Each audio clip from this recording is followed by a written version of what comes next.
Aynan hozir sizning hayotingizda nima sodir bo'layotgan bo'lsa bilingki, demak xayrlisi shu ekan. Robbim o'z bandalariga juda ham mehribon. U hech qachon hech bir bandasiga zulm qilmaydi. Hatto bizning boshimizga dard, musibatlarni ham bizning foydamiz uchungina bizga yuboradi.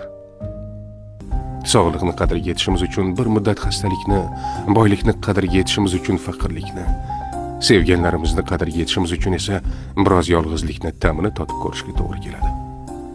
Ba'zan biz o'zimiz bo'lishga loyiq bo'lmagan joylarda bo'lamiz. Loyiq bo'lgan joyimizning qadriga yetishimiz uchun. Gohida bizni qadrlamaydigan insonlar bilan sinalamiz.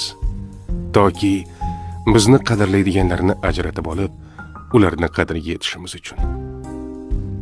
Bizning boshimizga kelgan har neda Allohning hikmati bor.